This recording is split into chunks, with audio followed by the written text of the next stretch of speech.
In today's session, I'm going to tell you a very interesting story. The story of India trying to build its economy. The story of economic planning in India. It will be very easy to remember this way. Okay, now let me start this story. So before independence, Indians started dreaming. They started dreaming. There were many thinkers. What did they start dreaming about? They thought, how will we develop our economy after independence? That means they started dreaming before independence. They thought, how will we develop our economy after independence? So there are many thinkers, and let us discuss about each one of their thoughts. First, there came Vishweshwaraya. What did he think? He did not even think. He even wrote a book. The book name of the book is Planned Economy for India. Planned economy for India. What did he think exactly? He thought that okay, there are many people who are working in agriculture currently, and the industries they are very weak.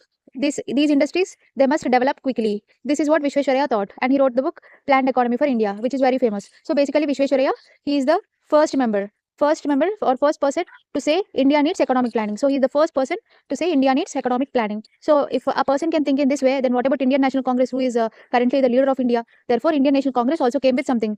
That is Congress Plan 1938. That time Indian National Congress was presided by Subhash Chandra Bose. So he formed a committee. What is this committee? National Planning Committee. And National Planning Committee, it was headed by Jawaharlal Nehru. Okay. What did they propose? They proposed this Congress plan. And what did they emphasize on? They said that state will involve for the development of industries. Because Vishweshwaraya said that industries are weak, they must be developed. Therefore, Nehru said that yes, state will involve in the development of industries. So this is what Congress plan said. He said that industries, whatever they are there, they should be controlled. Industries must be controlled by state. Okay. So a lot of business people thought that okay, these people, let's say there are business people like Tata and Birla. They thought that okay, Vishweshwaraya Congress, they were talking about industries and industries. So these people started wondering, who are these people? Tata, Birla, like many industrialists like Tata, Birla, and a lot of other industrialists. They kept wondering, oh, they are talking about industries, and they need to give some suggestions, right? So in Bombay plan, they planned something called Bombay plan, and in this Bombay plan, they said that it's true, industries are very weak right now, and they require heavy state involvement. This is what it was said in Bombay plan, heavy state involvement in industries. Okay. And their Bombay plan, it also supported for public sector, large public sectors and state investment in private sectors. So this is what industrialists thought, and they proposed this Bombay plan in the year of 1944. And after people started discussing about this Bombay plan, then there came Sriman Narayan, who is very bothered about all these plans about industries. Vishweshwaraya said industries are weak, and Congress said that yes, industries must be controlled by state. And Bombay plan industrialists said that yes, heavy state involvement must be involved, and a lot of state investment must be involved in the industries. So Sriman Narayan, he was very bothered because he's a huge follower of Gandhiji.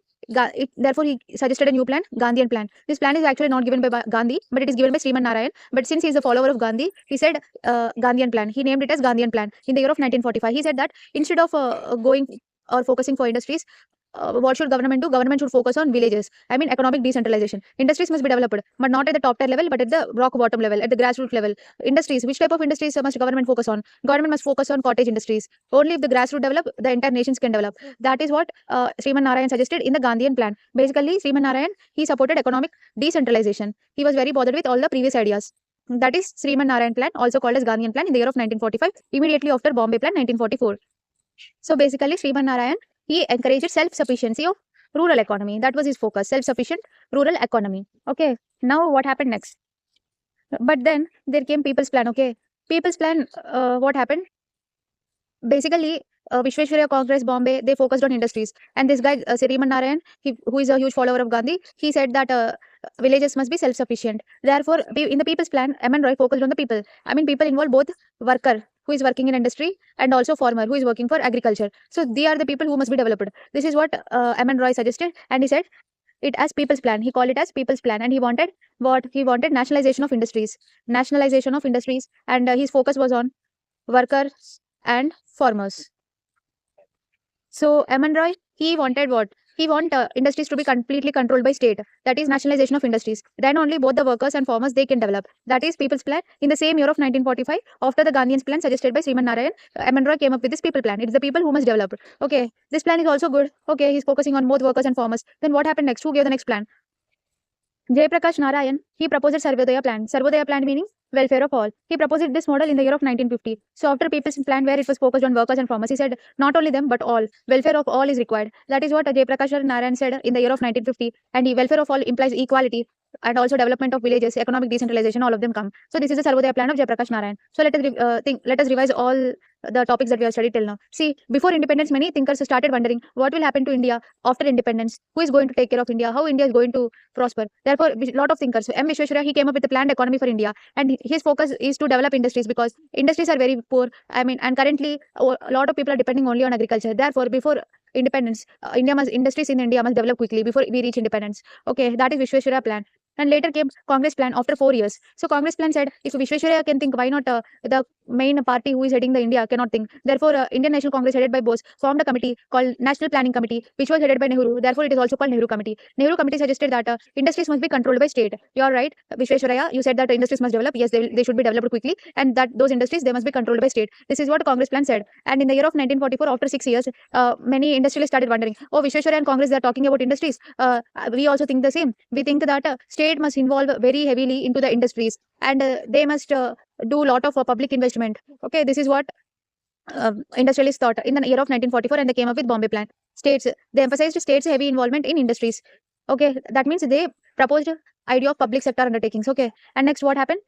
In the same year, 1945, Sriman Narayan, he was very worried that people are only focusing on industries, but he is a huge follower of Gandhi, who emphasized on economic decentralization. Only if villages develop, only if in the grassroots economy, these villages develop, ultimately the state will develop. Therefore, Sriman Narayan, he said that economic decentralization must be there. Focus must be there on development of cottage industries, not on the big industries. And he also supported the idea of self-sufficient rural economy. This must be there for the entire state to develop. Since he is a follower of Gandhi, he named his plan as Gandhian plan. Immediately after the Bombay plan, we had this Gandhian plan in the year of 1945. What about M.N. Roy? In the same year, 1945, M.N. Roy thought that, see, economic decentralization is important, but it is not just villages. See, if we are thinking economy as a whole, there are workers also and there are farmers also. They are the people who are actually working for the development of India. So these workers and farmers, state must focus on this development of workers and farmers. Therefore, to achieve this, India, what should India do? There must be nationalization of industries in India. This is suggested by M.N. Roy. Okay, it was suggested in the same year of 1945. And then we had Sarvodaya plan. Sarvodaya plan in the year of 1950. See, after 5 years after this M.N. Roy and Sriman Narayan plan, there came J.P. Narayan. J.P. Narayan thought that it's not just workers and farmers, it's the welfare of all. Welfare for all. I mean Sarvodaya. Sarvodaya meaning is welfare of all. Therefore, he said that he will name his plan as Sarvodaya plan. And he proposed this plan 5 years later in the year of 1950. Welfare for all implies equality and village economy, decentralization of in decentralized economy. Okay, that is Sarvodaya plan. Now let us see what happened. So independence, it did really happen in the year of 1947, right? So therefore, there are a lot of thinkers who thought about independence. Now let us see what actually happened after independence. This will be very interesting. So a lot of thinkers, they kept on giving idea what will happen to the India after independence. But yeah, let us see later. See, definitely there is one thing that India did become independent in the year of 1947. Then the country realized that it is suffering from very huge problems that it need to actually take care of. One is poverty, unemployment, food shortage, weak industries. Okay, so there are a lot of problems in India. Therefore, the government decided we must develop our India very carefully. Okay, so they thought that we need to create some planning committee so that we can develop our India in a structured way. So in the year of 1950, the government created this planning commission. And this planning commission, it was headed by Jawaharlal Nehru. Okay, the work of a planning committee, it is very simple. It needs to make some development plans for India. It need to decide priorities, and it need to also allocate resources. Okay, see, allocate resources. This becomes very important because planning commission had the power to allocate resources, but not Niti Aayog, which will be formed later, very later in the year of 2015. But yeah, Niti Aayog, it was just an advisory body which was formed in the year of 2015. Anyways, now let us see. These are the functions of planning committee. What are they? One is to make development plans and decide priorities, which sector should be prioritized over which sector.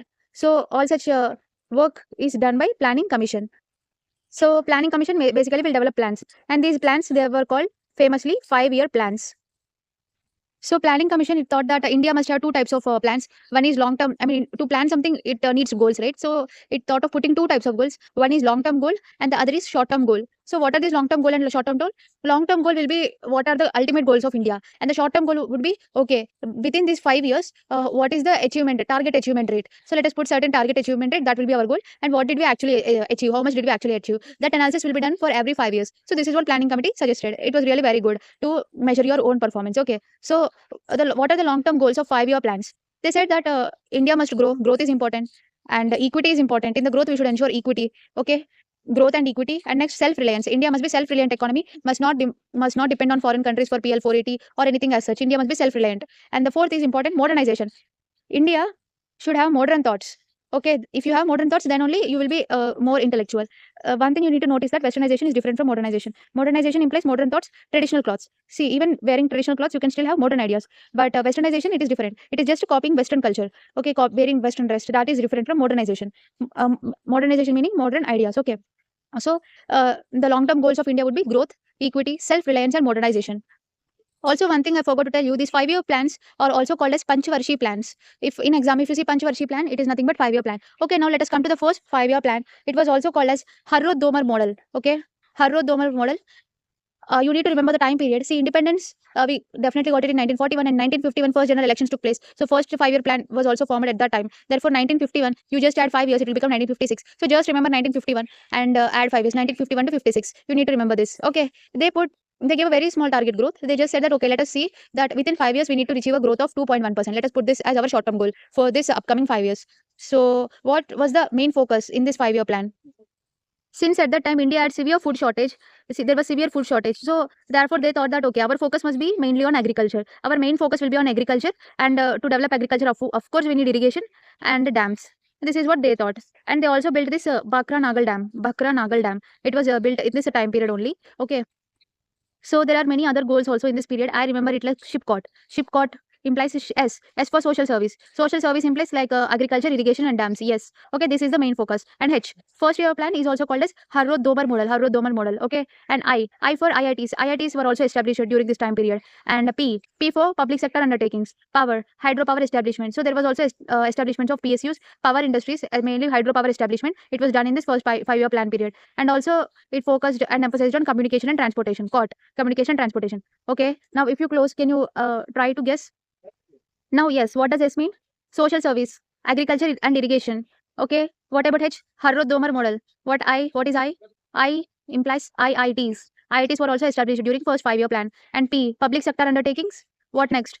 Power, hydropower establishment, power industries and hydropower establishment. COT, communication and transportation. Okay, this was taken as a very successful model because the target they put was 2.1%, but the actual growth they achieved was 3.6%. Therefore, the first 5-year plan, the first plan that planning commission had did was very successful. Therefore, it is taken as a successful plan. And in this plan, we get to see the dual character of India. What is demand side? It boosted our national income. What about supply side? It also boosted production capacity. For example, our focus is on agriculture. Therefore, yes, production capacity is improved. Supply side has improved. What about demand side? Yes, it also improved our national income. Okay, so we get to see dual character. One is demand side and other is supply side.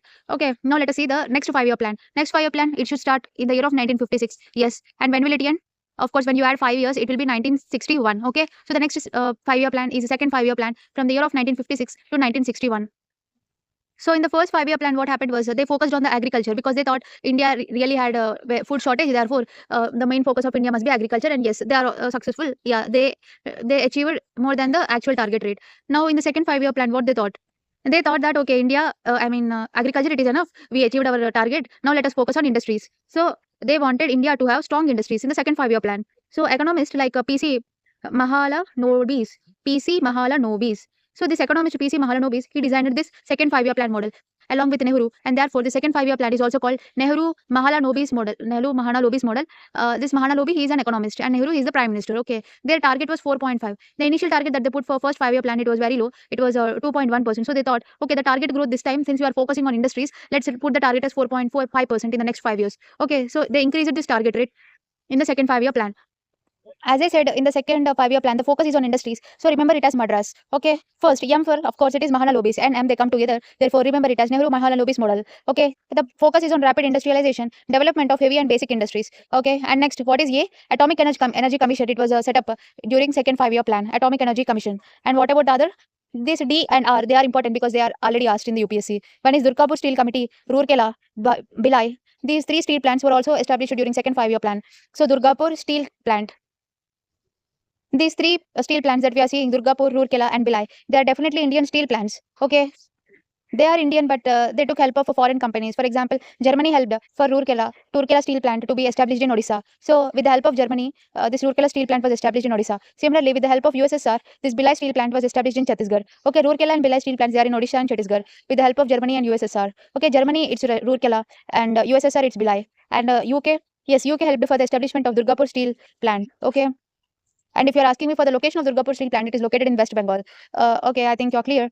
And I think currently it is owned by SAIL. You know, the famous SAIL company, Steel Authority of India Limited. Currently it is owned by SAIL, Durgapur Steel Plant. Okay, so these are the 3 steel plants that were established during the second 5-year plan in the year of 1960.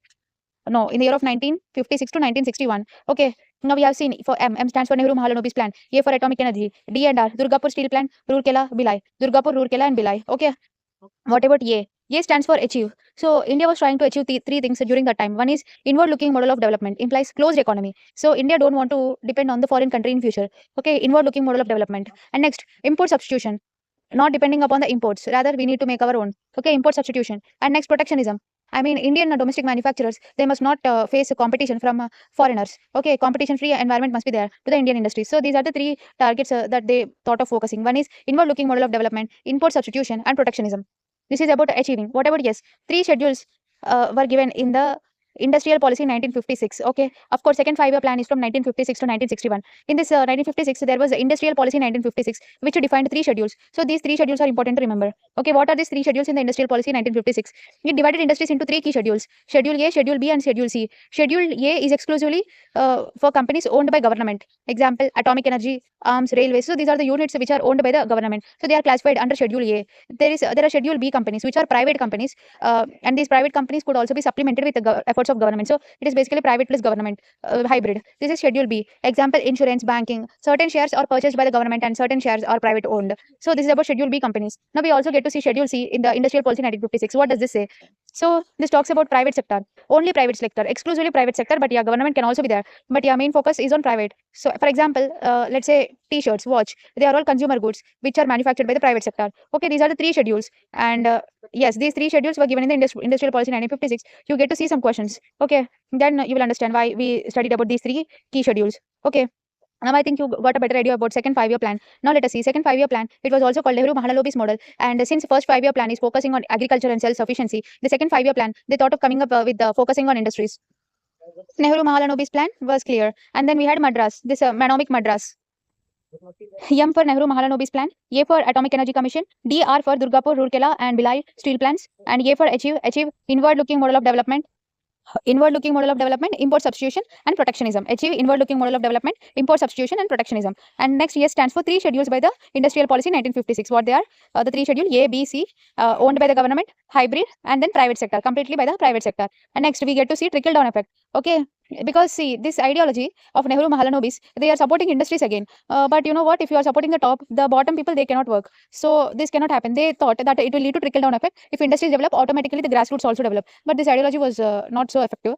Yeah, as you can see, India still needs growth in the base rock bottom level. Okay. So finally, Nehru plan was not so successful, but since the target growth was 4.5, they were able to achieve 4.3. As we can see, a lot of steel plants were also established. Yes, almost successful, but yeah. Now let us see the next 5-year plan. Okay, their goal was very simple. In the third five-year plan, they wanted to make India a self-reliant and self-generating economy. They want India to be self-reliant. So that is the goal. Industries were developed. Agriculture, okay, it reached. Now we want India to be self-reliant. This is the next target in the third five-year plan, 1961 to 66. Unfortunately, this plan is a utter failure. Why? See, we get to see a lot of things in this 1961 to 1966. For example, Indo-China War in the year of 1962 and death of our favorite Jawaharlal Nehru in the year of 1964 and Indo-Pak War in the year of 1965. Therefore, due to all these circumstances, this plan was really a failure. Our target was 5.6%, but we were only able to achieve 2.8%. Just think, the leader of the nation was dead. How can India reach this? And we also suffered from huge wars like Indo-China War and Indo-Pak War. And how do you think India would be self-reliant? And how can India achieve this target? So yeah, anyways, this third five-year plan is also called famously as Gadgil Yojana. Okay. Why they thought that the primary priority should be agriculture, and why they thought of self-reliancy as the main goal. One more reason is that during this Indo-China War, Pak War, and etc., there was famine also, and USA, what did it do? It stopped the supply of PL 480. It is also very cheap quality of wheat that we import from USA, but yeah, this supply was also stopped from USA. That moment, India thought that India really needs to be very self-sufficient. If not, India will have no food security. During the time of war, they used to eat one meal or two meals a day. So that is how they were battling for India, our soldiers. Nevertheless, yeah, this plan was a failure. Now let us see what happened. See, after this third five-year plan, after this Gadgil Yojana, the Gadgil Yojana, it is definitely a sad for India because we faced many. I mean, sad. Why? Because we get to see a lot of things. We had two wars to fight with, and we also saw the death of Nehru. Therefore, it's very sad for us. So remember the economic sad. Sad implies yes, self-reliance and self-generating economy. In the third five-year plan, we focused on self-reliant and self-generating economy because US it stopped supplying PL 480. Therefore, our main focus became agriculture, and of course, the development of industries it must also not be stopped. So this is what India thought in the third five-year plan, and it is also known as Gadgil Yojana. This 5-year plan, it was Gadgil Yojana. Okay, third five-year plan did happen, but yeah, we get to see a lot of things. So planning commission thought, it's very sad, let's take a break. So they took a break for 3 years. So in this 3 years, they call it as a plan holiday. They took a plan holiday for 3 years, that is 1966 to 1969. 66, 67, 68, 69. Okay. Basically, don't see like this 1966 to 67. You are going to see it like this, right? Yeah. So there are three annual plans.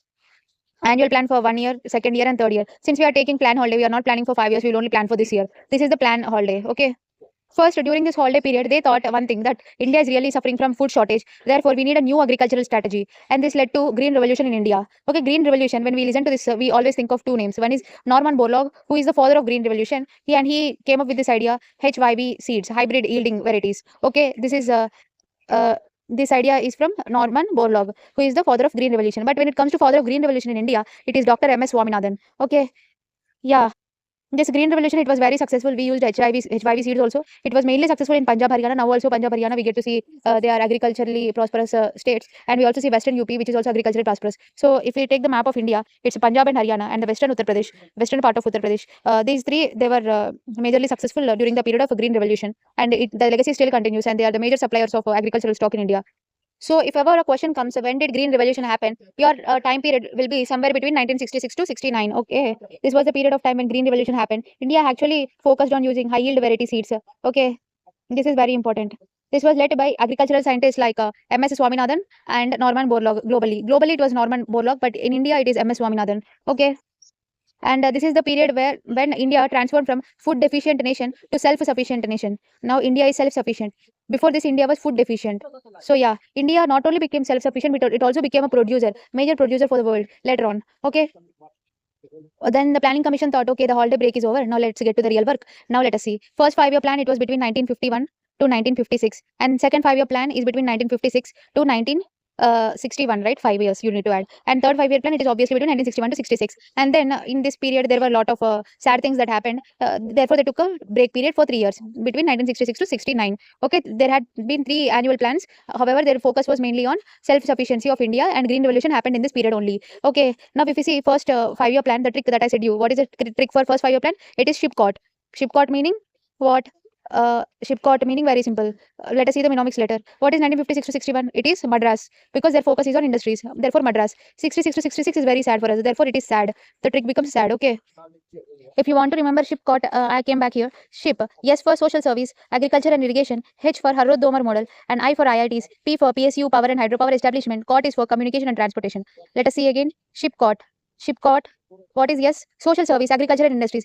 Because the main focus is on agriculture for the first 5 year plan. Therefore, it will be social service, that is agriculture and irrigation and dams. And H for Harrod Domar model, because this model is also called as Harrod Domar model. And I is for development of IITs happened in this period. P for public sector undertakings were established in this period. Not only PSUs but also power establishments and hydropower establishments, they were also done in this period. And COT is for communication and transportation. This is first 5 year plan in the year of 1951 to 56. And later we had a second 5 year plan 1956 to 61. What did we see here?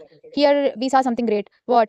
We saw Madras here, because in the second 5 year plan, who came? Nehru, Mahala lobbies. Nehru and Mahala lobbies. What did they think? They thought that what India must focus on rapid industrialization. So their focus was more on industries, because yes, in the first 5 year plan they thought of agriculture, and yes, they have also achieved the growth rate that they actually wanted. They put that percentage as 2 point something, but they achieved 3 point something, right? Therefore, they thought now we need to increase our target growth, and they increased the target growth to approximately 4 or 5%, 4.5%, I think. But the actual growth was 4.3%. We have almost achieved during this period. Why? Because Nehru Mahala notice, they said for rapid industrialization, and yes, they actually did it. India did have atomic power commission, something like that, and D and R stands for three plants were established. Three steel plants were established during this period: Durgapur, Rourkela, and Bhilai. Right? What are the foreign companies that helped? UK, Germany, and USSR. These are the foreign companies that helped establish steel plants in India. But anyways, they are completely Indian-owned steel plants. And next, what is A? Achieve. What did we think of achieving? We thought of achieving like inward model of development, not depending on anyone, protectionism, competition-free environment. And what did we still think? Yeah, these are the main things that I'm able to recall. So okay. And what is the yes? Yes for schedules. Three schedules were given in the industrial policy in 1956. What were they? Three schedules: Schedule A, B, C. A is completely by the government, and B is by whom? It is both the government and private mix. For example, insurance companies. And the third schedule, it is only private, mostly private. Example, consumer goods. Okay, this is the second 5 year plan, and the trick was for this is Madras. So first 5 year plan, remember it like you need to sail a ship. Therefore, ship caught. And yes is social service, agriculture and irrigation. Okay, second 5 year plan Madras. It is nothing but NM Nehru Mahala lobbies. He focused on rapid industrialization. Therefore, ADR will be Atomic Energy Commission, and D&R Durgapur, Raipur, and Durgapur, Rourkela, and Bhilai. Okay. So we have finished first and second 5 year plan. The third 5 year plan, it is what? It is Very sad for us. Third five-year plan is very sad for us. It is in the year of 1961 to 66. It is very sad because we get to see death of Pandit Jawaharlal Nehru in the year of 1964, and two wars. One is Indo-China and other Indo-Pakistan war. Therefore, since it is very sad for us, yes, we tried to focus on self-sufficiency because PL-480 was also stopped by the US in the same period. Therefore, we thought India must be self-sufficient. And A is agriculture. I mean, the focus must also be on agriculture, and D also on the development of industries. This must not be stopped. So this is what they thought in this third five-year plan. But since it is very sad for us, we took a annual break, 3 years break period. That is 1966 to 69. In this period, they came up with three annual plans every year, and their final goal was only one thing: India must be self-sufficient. How can they make Indians eat only 2 meals a day? Yes, therefore their focus was on self-sufficient, and there came a major revolution in this period only, which is Green Revolution, and the father of Green Revolution is Swaminathan. Indian Green Revolution, it's Swaminathan, but if I talk about the father of global Green Revolution, it is Norman Borlaug. Okay, now what? Now fourth five-year plan. Is it fourth five-year plan? Yes, fourth five-year plan. So after this period and after the sad period of death of Nehru, Indira Gandhi came up with a fourth five-year plan. Okay, Nehru died. Therefore, the next leader must come. It's who? Indira Gandhi. Okay, the prime minister at this time during fourth five-year plan is Indira Gandhi, and her main goal is growth with stability and self-reliance. Yes, self-reliance is important, but also growth is important along with stability. So the government wanted economic growth and the controlling of inflation also, along with the dependence, reducing the dependence on imports. Yes, but what happened? Some major events happened during this period. During her period, what did she do? There is a bank nationalization of 14 banks, bank nationalization in the year of 1968. Even if you remember that RBI topic, you get to see that yes, nationalization of 14 banks, it took place in the year of 1969. Okay, so many big banks came under the control of Indian government. And yes, what did happen? Green revolution was expanded in this year. High yield variety seeds and irrigation, they improved our food production. Anyways, therefore India after this period, it started moving towards food security. So this is what it happened in fourth five-year plan. But yeah, why did the fourth five-year plan fail? The major reasons would be this Bangladeshi war. There is Indo-Pakistan war, actually Bangladeshi war 1971, where East Pakistan and West Pakistan, they were separated, and India was also part of it. There was huge influx from Bangladeshi refugees. Therefore, we also had refugee crisis. And also in the year of 1973, we had one more event, which I did not write it here. It is a global oil crisis. Global oil crisis also happened in this period, and it led to drastical increase in the prices of oil. Okay, therefore, our idea, our growth, I mean, our target was what? Our target is growth with stability. But as you can see, there is a lot of instability. Bangladeshi refugees were coming, and then we had global oil crisis. A lot of things were happening, and inflation, it slowly started increasing. And the stability goal, which was 5.7%, it was also not achieved. In this period, 1969 to 674, remember 1971, 1971, Bangladeshi war. Therefore, this is also a failure. So we get to see third five-year plan as a failure, and fourth five-year plan also as a failure. Okay, now we need to see the next plan. So Indira Gandhi, she did get one more chance. Then what did she do? She came up with a new Nara called Garibi Hatao. Garibi Hatao. So she launched this new Nara, and she said that the main focus of India would be poverty reduction, employment, and self-reliance. And the same goals that we had, growth with stability, was also seen in her fifth five-year plan. That she wants to have growth, and there must be no poverty. And to have no poverty, of course, people must have employment, and also India must be self-reliant. So this is what Indira Gandhi came up with in the fifth five-year plan, and she came up with this Nara Garibi Hatao. However, this did not continue for a lot of time period, because see, 1975, it is the period of emergency, right? So yeah, she took like emergency lasted for almost 2 years, and after 1975, 1976, and 1977, 2 years were over, and then in the year of 1977, there was a new government. Who is this? Janata Party. So Janata Party, who is leading Janata Party? It is Moraji Desai. So Moraji Desai, he came into power and he terminated the plan. Okay. So be careful here. The plan definitely terminated in 1978 and not in 1977. See, 1977, it is the period of ending of emergency, but Janata Party definitely came to the power, and elections did happen. And so for all such things, time will definitely take, and therefore skip 1 year and come to 1978 and then start 2 years. So it will be 1978 to 1980. So for 2 years, we are having rolling plan. Okay, rolling plan is by Janata Party. See, Indira Gandhi plan, despite being for short tenure, it was successful, almost successful, because her target was 4.4, but they were able to achieve 4.8. How they are able to reach that?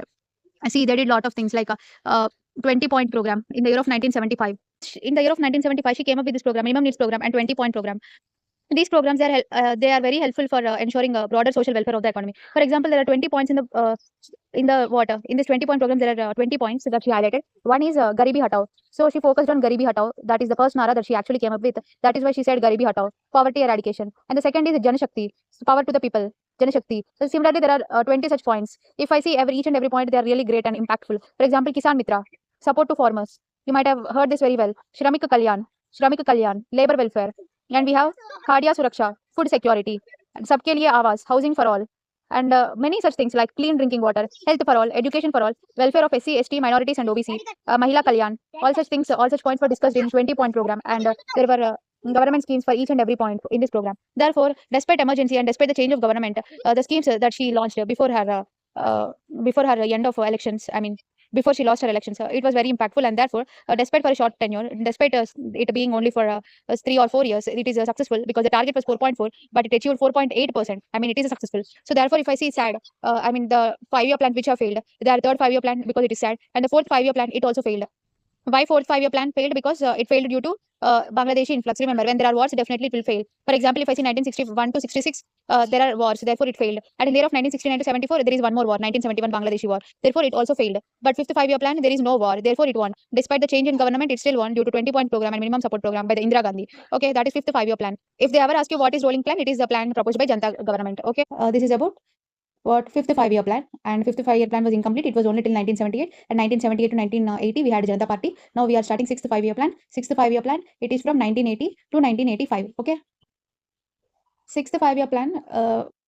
Before starting this sixth 5-year plan, I would like to ask you whether it is a success or failure. See, Indira Gandhi, she was there for 4, 5, 6, 5-year plan. Okay, fourth 5-year plan, when did it start? It was after 1969 annual break, right? 1969 to 1974, 1974 to 1979, and 1979 to no, it was not 1979. Sixth should start from 1980. Remember, 1980 to 1985. Good. Now, fourth 5-year plan. Is it a success or failure? It is a failure. Why? Because we are having Bangladeshi war in 1971. Okay, therefore it is a failure. What about fifth 5-year plan? It is successful because of Indira Gandhi's minimum needs program and 20 points program. What about sixth 5-year plan? Is it a success or failure?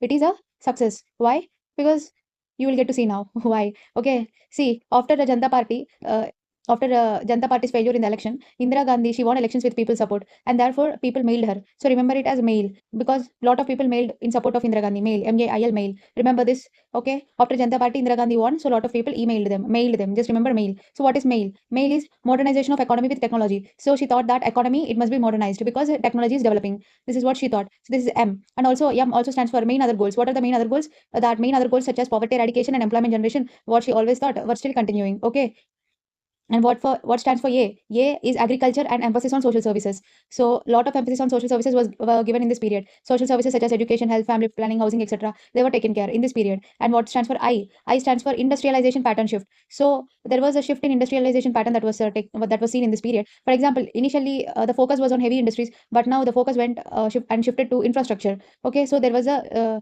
industrialization pattern shift, or else a shift in industrialization pattern. Okay, L stands for local development schemes. For example, local development banks such as NABARD, they were established in this period, and local programs such as IRDP 1980, NREP 1980, they were formed in this period. For example, what is IRDP? Integrated Rural Development Program. What is NREP? National Rural Employment Program. So Integrated Rural Development Program, National Rural Employment Program, they were established, I mean, they were created in this period. Okay, what next? We also have Rural Landless Employment Guarantee Program. So if you see all the programs related to local development, or else all such programs, establishment of local banks, then they are definitely under sixth 5-year plan. Okay, and one more thing I would like to ask you, no, I would like to tell you is NREP. NREP is National Rural Employment Program. It was later merged with MG Narega. Okay, that is what you need to know. And Rural Landless Employment Guarantee, it is like you are providing employment to landless workers. IRDP, you are just integrating rural into development, integrated rural development. You are integrating rural areas into development. And this is about sixth 5-year plan. And one more thing, nationalization of 6 banks also took in this period. So basically, second round of nationalization took place in the year of 1980. First round took place in 14. In first round, 14 banks were nationalized, and in second round, 6 banks were nationalized. Now a question might come. Ki first round of nationalization happened in which 5-year plan, and second nationalization happened in which 5-year plan. For this, you need to remember one thing. First round, it happened in the year of 1969, and second round of nationalization, it happened in the year of 1980. Now, when you remember the time period, automatically you can guess the 5-year plan. For example, if I see 1969, I can easily tell what 1966 to 69 is the planning holiday. Therefore, 1969 to 74, it was what? It was fourth 5-year plan. Okay, and next, fifth 5-year plan must be between 1974 to 1979. But again, due to the Janata Party, there is a rolling plan, and therefore we roll it to 1980, and 1980 to 1985, sixth 5-year plan. Therefore, first round of if they're asking me first round of banking nationalization, I will say it's fourth 5-year plan. And if they're asking me second round of nationalization, I will say it's sixth 5-year plan. Let us recheck. Did we study it or not? Nationalization of 14 banks in the year of 1969, fourth 5-year plan. Okay. So this is how you remember sixth 5-year plan. Just a mail.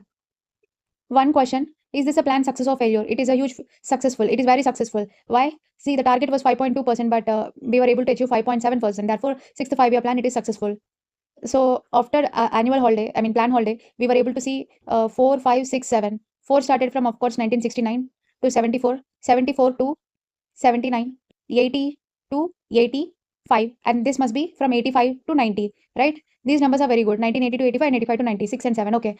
Indira Gandhi unfortunately died. The Sikkim, someone, a Sikh soldier, he killed her. Okay.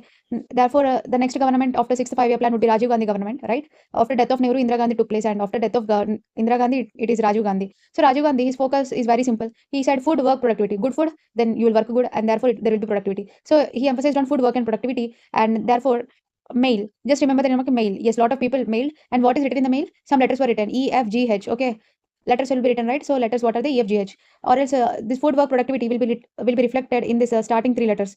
Okay, for example, E stands for employment generation and productivity. Okay, work and productivity, employment generation and productivity.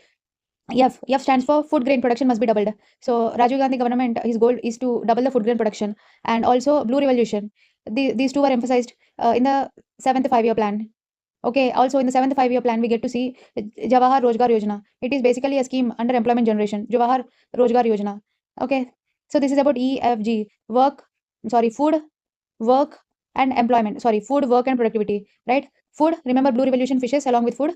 Okay, food grain must be doubled, and also there must be productivity in the fishes production. That is blue revolution happened in this period, and also we get to see employment generation and productivity and also the emphasis was on Jawahar Rojgar Yojana. I mean, as a part of employment generation, they launched the scheme Jawahar Rojgar Yojana. Okay, now you have seen food, work, and productivity. Now let us see H. H is Hindu rate of growth. See, this Rajiv Gandhi government was so good that it helped us move out of Hindu rate of growth. Hindu rate of growth meaning initially till 1985, the growth rate was limited to 4% only, somewhere near 4%. But now they achieved 6%. So Hindu rate of growth, max to max, if we see Indira Gandhi also, she achieved 5.7, 5.2, something like that. But Rajiv Gandhi, he achieved 6%.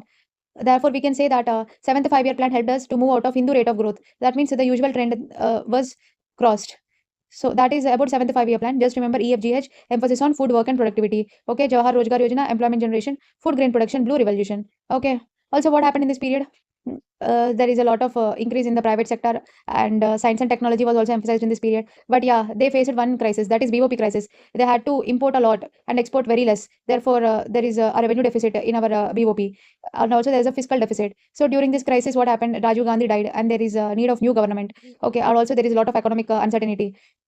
So in this period, 7th 5-year plan is from when to when? 1985 to 1990. So we need a new leadership in such a scenario. Moreover, USSR, it was dissolved. Now we have Russia. Since there is a BOP crisis, India, it approached IMF and World Bank, and they put some conditions on India. They are called 1991 reforms. Okay, what are they? They are LPG, liberalization, privatization, globalization. So before proceeding further, let us revise. First 5-year plan. Okay, it was from 1951 to 56. The Mnemonic is ship called. I remember that first 5-year plan is about agriculture. So yes is social services like agriculture, irrigation, and dams. H is what? H stands for Harrod Domar model. Okay, social services like agriculture, irrigation, and dams. Harrod Domar model. I stands for IITs. P stands for PSUs. PSUs power and hydropower. COT implies communication transportation. So they are the emphasis during the first 5-year plan. And yes, our first plan, it was successful. Our target was 2.2 something, but we were able to reach 3.3 something. And the next comes second 5-year plan. It is from 1956 to 61. The shortcut for this is Madras. Okay, Madras. And I know since first is about agriculture, second is about industries. So MN, they come together. So MN is Nehru Mahana Lobis model. Okay, Mahana Lobis is a famous economist, and he suggested many good economic policies for India. ADR, what are they? Atomic Energy Commission. DR stands for 3 steel plants: Durgapur, Rourkela, and Bhilai steel plants. These 3 steel plants were established in India with the help of foreign countries. However, they are indigenous and Indian steel plants. Okay, and we have A and S. What is A? We need to achieve 3 things. What they are? Inclusive model of growth, input substitution, and the third is protectionism or competition free environment for our Indian industries. And yes stands for 3 schedules under industrial policy in 1956. What are the 3 schedules? I think you already know. A, B, C. Completely government, completely private, and this is a hybrid example. LIC, it is private with supplemented with a government. Okay, that is LIC. C, completely private example, consumer goods like t-shirts and watch. Okay, that is about second 5-year plan. Next we get to see third 5-year plan between 1961 to 66. Since it is a sad period because we get to see 2 wars: Indo-China war, Indo-Pak war, and also death of Nehru. Therefore it is a sad period for us. Let us remember the mnemonic SAD. Self-reliance. In this time PL 480 was stopped. Therefore India need to be self-reliant. A, what is A? A is very simple, agriculture, and D is also very simple, development of industries. These two, just add them here. So they were just rewritten here again as objectives. But anyways, since it is a sad and there are wars, of course it is a fail. And since we have seen many sad events, we took a plan holiday for 3 annual years. So for each of the annual year, we had an annual plan, 3 annual plans. The goal of the entire 3 annual plans was self-sufficiency. And finally, India was able to get self-sufficiency of food security. After what? After Green Revolution. Who is the father of Green Revolution? It's MS Swaminathan, father of Green Revolution in India. If globally I'm asking, then it is Norman Borlaug. Okay. Now next we get to see fourth five-year plan from the year 1969 to 1974. It says that growth must be there. Growth must be there with stability and self-reliance. This is important. Anyways, since we are able to see 71 here, therefore, so 1971 it's what? Bangladeshi refugee crisis, because Bangladeshi war is happening with Pakistan. Therefore, this is also a failure. Next, we get to see fifth five-year plan between 1974 to 1979.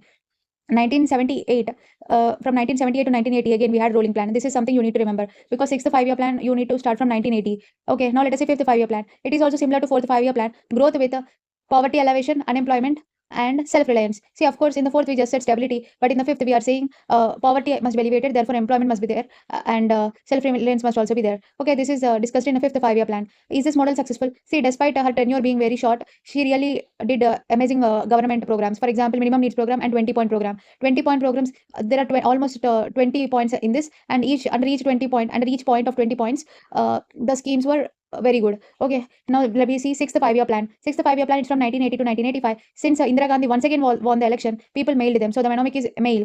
MAIL. What does M stand for? M stands for modernization of Indian economy with technology. A stands for agriculture and emphasis on social services. I stands for industrialization pattern shift from heavy industries to infrastructure. And L stands for local development schemes. Under this, we establish a local development bank, example NABARD, and also there are local development schemes, IRDP, NREP, and rural landless employment, national rural employment, integrated rural development. So all such schemes were established in this local development schemes. Okay, what is next? Next, we get to see seventh five-year plan. It is from 1985 to 1990. Okay, so what is the mnemonic for it? Definitely, as I said, there is a mail. So what is written in the mail? Some alphabets are written, E, F, G, H. Okay, remember, this is a Rajiv Gandhi government, because Indira Gandhi died in the after the sixth five-year plan. Indira Gandhi died, and Rajiv Gandhi came into the ruling, and yes, he was taking care of this seventh five-year plan. So the mnemonic EFGH. Let us discuss what EFGH means. See, as we know, his focus is on food, work, and productivity. Rahul Gandhi, young and energetic Rahul Gandhi, he said it very simply that food, work, and productivity is main important. So E stands for employment generation and productivity, and F stands for food production must be doubled, and blue revolution. And G, it stands for a scheme for employment boost. What is this? Jawahar Rojgar Yojana, right? And H says that this plan had been moving out of Hindu rate of growth. Hindu rate of growth means we were always standing below 5% or approximately near to 5%, but now we achieved 6%. So yeah, mail EFGH, they are successful. Fifth is also successful, but the fourth is not successful. So two plans are not successful. They are the plans before and after plan holiday. Okay, good. Now let us see what happened next. Of course, after EFGH, we get to see that Rajiv Gandhi also died, and yeah, there was economic uncertainty. There was a Gulf War happening, and USSR was also dissolved in this period. Rajiv Gandhi died. We need a new leader. Okay, Manmohan Singh was the finance minister, and the prime minister in the time of 1990 is PV Narasimha Rao. So Rao and Manmohan Singh. Rao and Manmohan Singh, PV Narasimha Rao and Manmohan Singh, they together came up with this model after consulting IMF and World Bank. Therefore, this model is called Rao-Manmohan model. What does Rao-Manmohan model say? It basically emphasized on LPG reforms. See, whatever conditions that IMF put on India, they are being taken care by Rao and Manmohan, and they gave a new name after they came back to India, and they called it as Rao-Manmohan model, and they emphasized on LPG reforms. What is LPG reforms? Liberalization, privatization, and globalization. Now let us see what actually happened. See, there was a BOP crisis, as we already discussed it. Even during the Rajiv Gandhi time period, we were importing a lot but exporting very less. Therefore, we approached IMF and World Bank, and IMF put some conditions. Those conditions led to 1991 reforms of India. Okay, it said about two things. India needs short-term stabilization and long-term structural reforms. Short-term stabilization implies devaluation of rupee. If rupee value depreciates, then definitely you are going to do a lot of exports. So rupee must be depreciated. This is for short-term stabilization. However, for long-term structural reforms, you need to adopt LPG reforms. This is what IMF and World Bank suggested to India. So what is this LPG reforms? LPG, L is liberalization. Basically, it means abolition of license raj. License raj for everything. Companies need to get license from Indian government, and sometimes there is a lot of corruption seen between company authorities and Indian officials. Therefore, this license raj system was abolished to encourage ease of doing business. So, liberalization. What is privatization? Privatization implies selling of PSUs, Indian company PSUs to private entities, selling of government shares to Indian companies or private companies. Why are we doing this? We are doing this so that we can get some revenue in our hand. So this is privatization. And also, not only revenue, it will make our economy perform more, and it will also boost economic growth if private sector take part in development of economy. Okay, now we have G. What is G? G stands for globalization. Okay, globalization. Basically, India needs to connect with the world. India, it not be restricted to itself. See, India must integrate, India must interdepend, and India must interconnect with the economic ideas and beliefs. Then only India can perform better. If India can understand the world better, then only India can perform better. So these are the LPG reforms that IMF has suggested. And after Rao, PV Narasimha Rao and Manmohan Singh, after they came back to India, they called this model as Rao Manmohan model. Okay, Rao Manmohan model. After this only we get to see that planning commission, it changed from being imperative to being indicative. Okay, I will tell you in the last what is imperative and what is indicative. But yeah, this is the time where we get to see a shift from imperative and indicative. Now let us see eighth five-year plan. As we said, this plan is also called Rao Manmohan model. That is focus on LPG reforms. This model also emphasized more on human development, development of human resources such as health, education, employment was seen here. Okay, and also launching of midday meals, MP Lards, National Social Assistance Program. All of these things are seen here. And yeah, this is a huge success. LPG reforms. There is no one who don't know about LPG reforms. We achieved a growth rate of 6.8%. It's a huge successful model. Okay, this is about this. And you know what?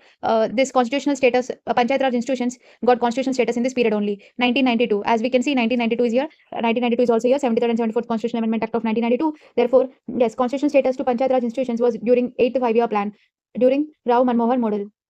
Oh, also SEBI was established in this period. What is SEBI? SEBI Act of 1992. It is also the same period. So SEBI was also established in this period only. Okay. I mean, SEBI was already established, but it got statutory status in this period. Okay. Now we have seen 8th five-year plan. See, as you can see, 1991 IMF. Okay, see. Rajiv Gandhi died, right? But 7th five-year plan, it was from 1985 to 1990. But 1991, you need to leave for LPG reforms because India consulted IMF and all. You need to leave this buffer period and started from 1992. So 8th five-year plan was from 1992 to 19. If you add 5 years, it is 1997. So okay, this is 8th five-year plan. Now you need to continue that from 1997 to 2002. That will be 9th five-year plan. Okay. 9th five-year plan, it is little less successful. I mean, not a fail, but yeah, growth is, we did not reach our target. 9th five-year plan, it was launched in the 50th year of Indian independence. Okay, the goal is simple: growth with justice and equity. That's all. Why I'm saying 50th year of independence? Because 1997, India 1947. If I add 50 years, it is 1997. Therefore, it was launched in 50th year of independence. And the goal is simple: growth with justice and equity. Growth with justice and equity. If ever this phrase comes, then it is 9th five-year plan. Anyways, this is looking very simple. Therefore, they did not reach the actual target. See, now you need to remember this very cleverly. I will tell you. See, there are a lot of reforms. There were also LPG reforms. Then what is needed? We have already reached. Then what is the government thinking? The government is thinking that growth, GDP, it is happening, but there is no justice. There is no justice.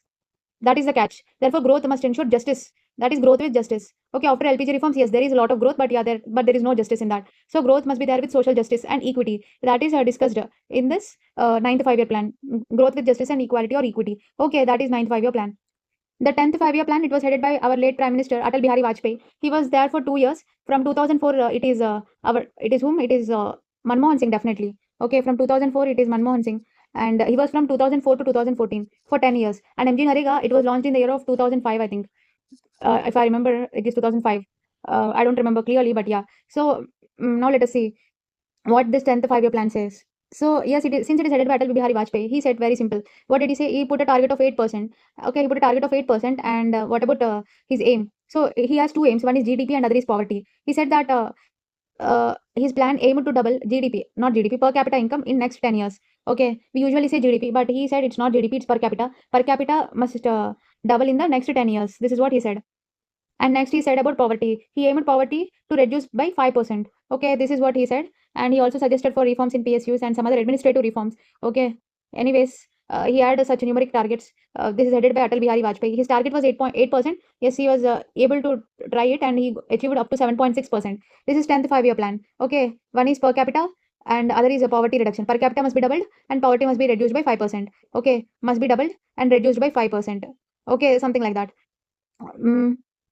After 10th five-year plan of Atal Bihari Vajpayee, you get to see 11th five-year plan. And 11th five-year plan, in this period, it's our favorite Manmohan Singh who is ruling. Okay. I mean, this is headed by, of course, Manmohan Singh. But anyways, this is prepared by C. Rangarajan. Okay, Rangarajan prepared this. And he said that there must be inclusive growth. As we have seen, the emphasis again on inclusive growth. Growth must be inclusive. Okay, faster and more inclusive. But it is not just a growth with equity. It is inclusive. Faster and more inclusive. Okay, faster and more inclusive. If ever they ask you, it's 11th five-year plan. Okay. If they're asking you growth with equity, that is different. And if they're asking you faster and more inclusive, that is different. Okay. And next, India definitely has emerged as one of the fastest growing economy by the end of 10th five-year plan only. And savings and investment rates of India have also increased. Okay, because as we can see, there is a global crisis in 2008, right? But also India and growth was still there. For example, target was 9%, but still India achieved 8%. That means it was really great. Okay. Now let us see 12th five-year plan. It is also similar to 11th five-year plan. Same goals like faster and inclusive, sustainable growth. Okay, sustainable. If they're adding it, it's 12th five-year plan. Okay, and they in the 12th five-year plan they want to end this disguised unemployment. Like they want to shift the substantial population from agriculture to non. I mean, disguised unemployment implies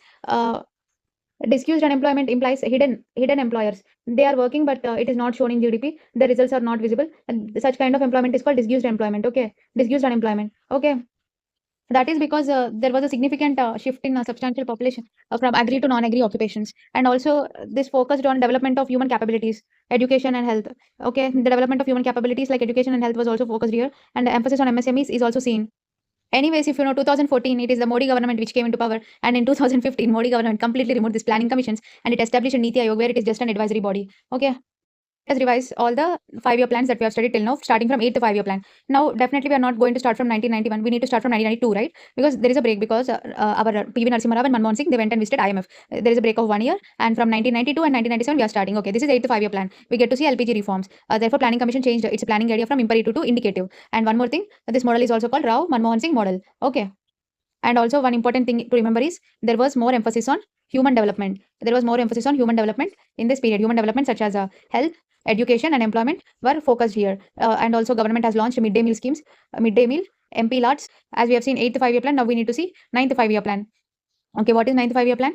9th five-year plan, simply putting, it was launched in the 50th independence. It was launched in the 50th year of independence. Since it is 1997, of course, it is during 50th year of independence. Therefore, it is important to study 9th five-year plan. Next is it emphasized on growth with justice. There is a growth till now. In the LPG reforms, the growth rate was how much? It was 6.8%. The target was 5.6, but yes, the growth rate was in actual it is 6.8%. Yes, growth is there, but in the 9th five-year plan, they said that growth it must be there with equity, with justice. Growth must have justice, growth with social justice, because they must be equally distributed. So growth with social justice and equity. Okay, now we are having 10th five-year plan. What is 10th five-year plan? 10th five-year plan. Oh, okay, wait a second. Is 9th five-year plan successful or a failure? There is a little growth seen. We did not reach a target. I mean, we did not actually reach our target. Anyways, it is okayish. Now let us see 10th five-year plan. What is 10th five-year plan? It is from 2002 to 2007. Of course, it was headed by Atal Bihari Vajpayee, but he was still only 2004. And from 2004, it is Manmohan Singh. From 2002, before 2004, it is Atal Bihari Vajpayee. Okay, what did this plan aim? Two things. Okay, what are the two things? One is per capita. Per capita, it must be doubled. And the next thing is poverty. Poverty, it must be reduced by 5%. These are the two things that were emphasized by Atal Bihari Vajpayee in the 10th five-year plan. Okay. The target, he put it at 8%. He was actually able to achieve 7.6%. I think this is very good. Despite not reaching, yes, 7.6 is a good percent. Okay.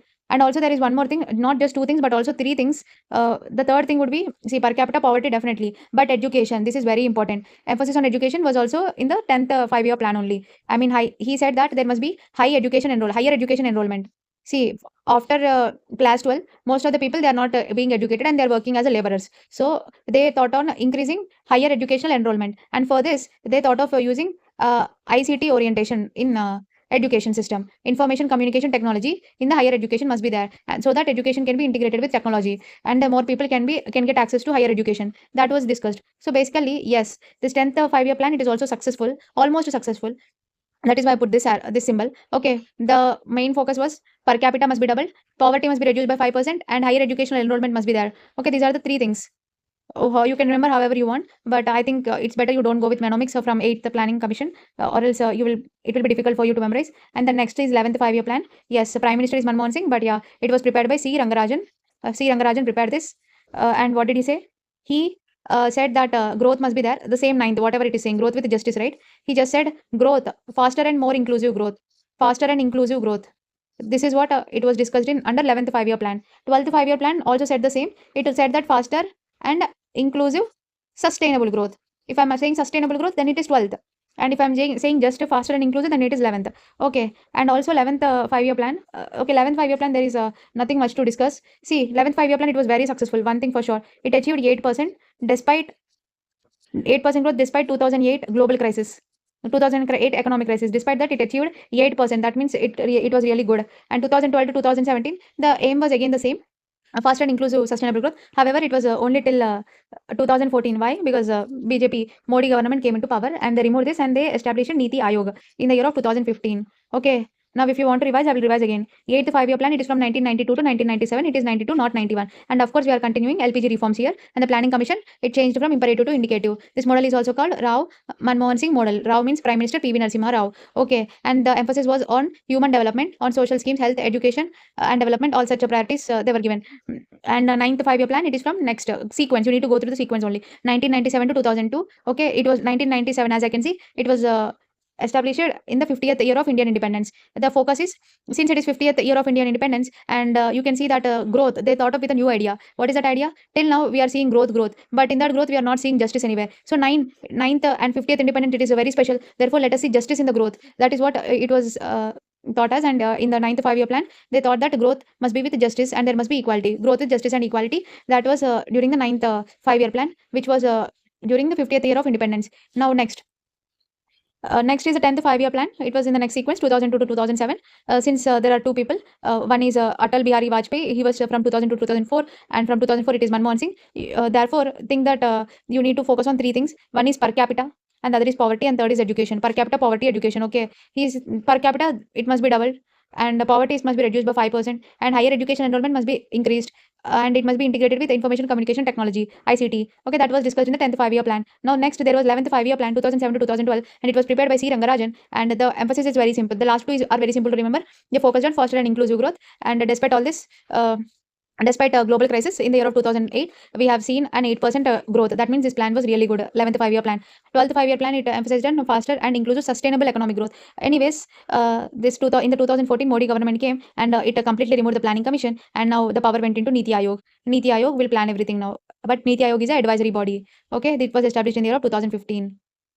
Do I need to revise from Shipcott? See, first 5-year plan, it is Shipcott. It focused on agriculture. Remember the rest. Okay, should I say that also? Okay, let me try. First 5-year plan, 1951 to 56. Focus is on agriculture, social services such as agriculture, Harrod Domar model, establishment of IITs, PSUs, power and hydropower establishment, communication and transportation. This was the first 5-year plan. Second 5-year plan, it is industries. So this is called Nehru Mahalanobis model, rapid industrialization, heavy and basic industries. Okay, Atomic Energy Commission, D for Dorpur. It's Durgapur. D for Durgapur, R for Rourkela, and we also have Bilai. Durgapur, Rourkela, and Bilai. A for achieve three things. What three things? Achieve inward-looking model of development, import substitution, and protectionism for competition-free environment. And schedules, there are three schedules under IP Industrial Policy 1956. Okay. And next, third, it is very sad for us because we saw two wars and death of Pandit Nehru. Yes is for self-reliance because PL 480 supply was stopped. And A and D, what is A and D? Agriculture and development of industries, the same things. Okay. And 1966 to 69, they were plan holidays, and India did achieve self-sufficiency due to Green Revolution. That is 1966 to 69. And father of Green Revolution for India is Swaminathan, and father of Green Revolution globally, it is Norman Borlaug. Now we next get to see fourth planning commission. Okay, fourth 5-year plan. Fourth 5-year plan focuses on growth, but that growth must have stability and self-reliance. That is fourth 5-year plan. However, here we can see 1971 Bangladeshi war. That is why this is also a failure. And as I said, the 5-year plans before and after plan holidays, they failed. Okay, the next we have 1974 to 79, and 1978 to 80 we had rolling plan. Okay, this is also the same thing. Growth with poverty elevation, employment generation, and self-reliance, almost the same. Fourth and fifth, they are almost the same. You need not memorize with mnemonics. Okay, you need not memorize with mnemonics, I'm saying you. Therefore, is the fifth 5-year plan, why is it successful? Because of Indira Gandhi's minimum need and 20-point program. This is what you need to remember. Okay, despite change in government, fifth we are saying it is not a failure. Why? Because of Indira Gandhi's 20-point program and minimum need program. That you need to remember. Okay, and next rolling plan is only for 2 years. And later, Indira Gandhi, she won the elections, and therefore a lot of people mailed her in the sixth 5-year plan after rolling plan. So Indira Gandhi removed this rolling plan, and she had some other new plans. They are mail. People mailed them. So what is that mail? MAIL. Simple. Since they are mailing, that means the technology must be modernized. So modernization of technology, modernization of economy with technology, and also some other main goals such as poverty eradication and employment generation, they were also continued. Okay. See here we can see, right, poverty elevation and employment generation, they were also continued. And next A for agricultural and emphasis on other social services such as education, health, family planning, housing, etc. And I is industrialization pattern shift. We get to see an industrialization pattern shift from heavy industries to infrastructure. And L is local development schemes such as establishment of local development banks, example NABARD in the year of 1982. And we have in 1980, what did we have? We have IRDP, integrated rural development program, National Rural Employment Program, which was merged into MG Narega. So all such things, all such local development schemes were there. Okay, one thing they might ask you about, when is nationalization of banks, under which 5-year plan? See, in the year of 1969, it was first round of nationalization of banks. 14 banks were nationalized, and in the year of 1980, how many banks? 6 banks were nationalized. So accordingly, you can connect. Now let us see seventh. Indira Gandhi, after this 5-year plan, she died, and next came Rajiv Gandhi. Rajiv Gandhi, seventh 5-year plan from the year of 1985 to 1990. So as I said, people mailed. So what did they mail? EFGH.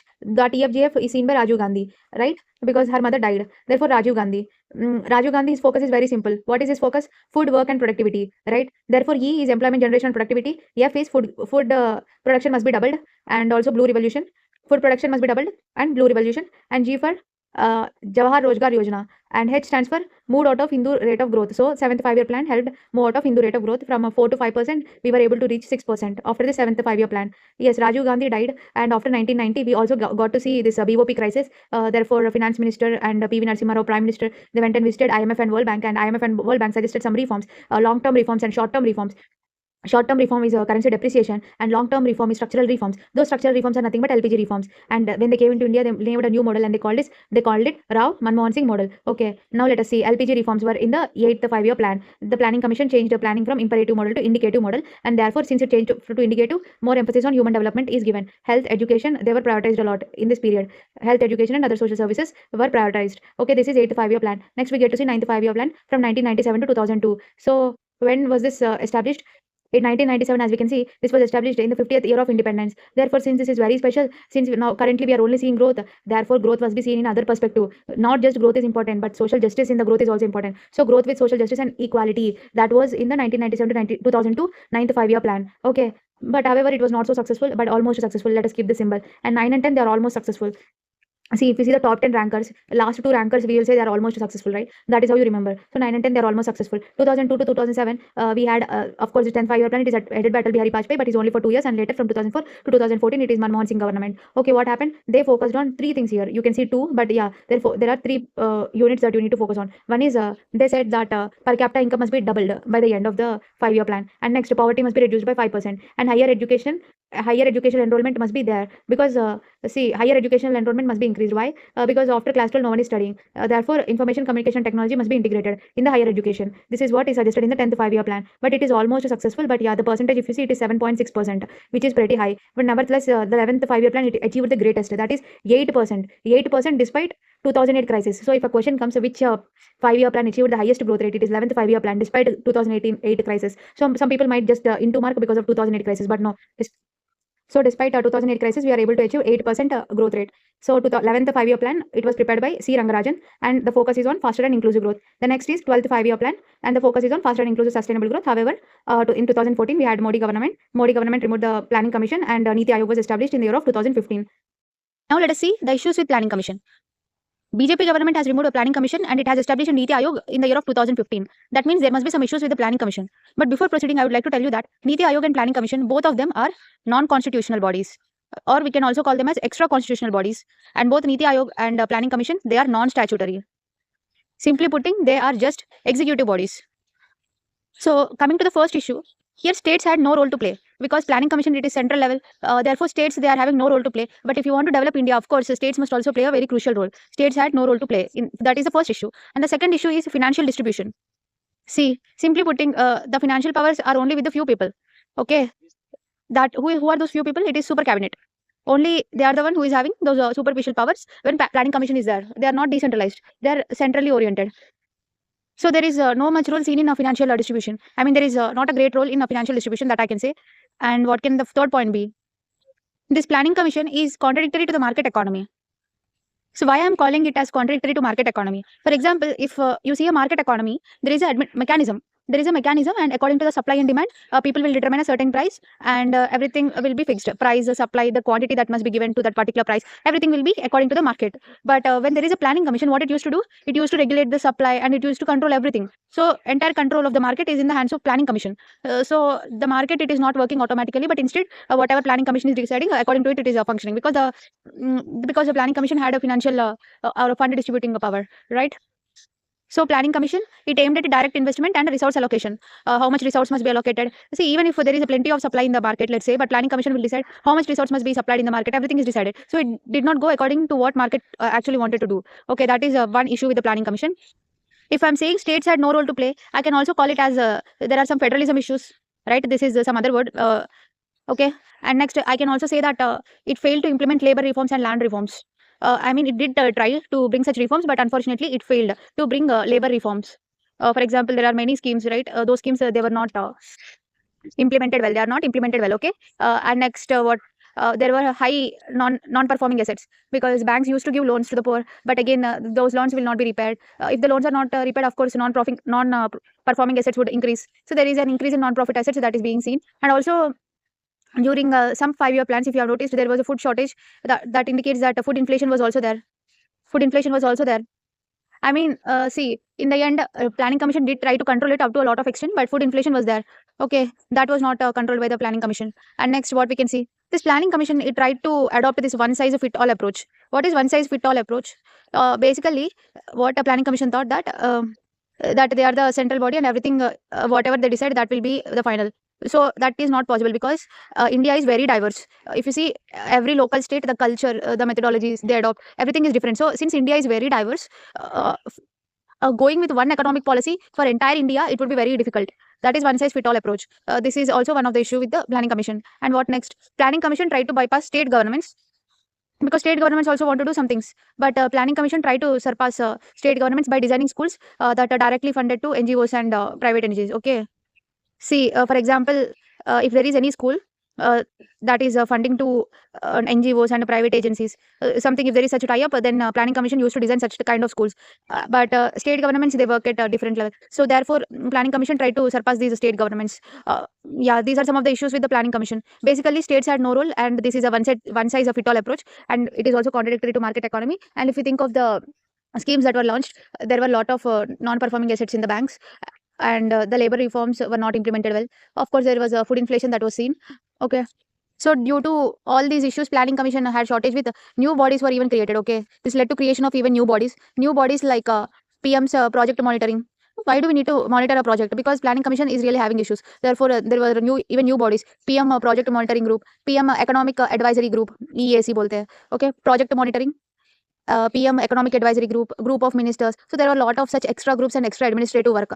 Basically, we are giving salary for nothing. Okay, there are issues, and we need to create extra new bodies. Therefore, everything was abolished. And in 2015, we had Niti Aayog. Okay, Niti Aayog, because as you have seen, the first limitation is state had no role, but Niti Aayog, it promotes cooperative and competitive federalism.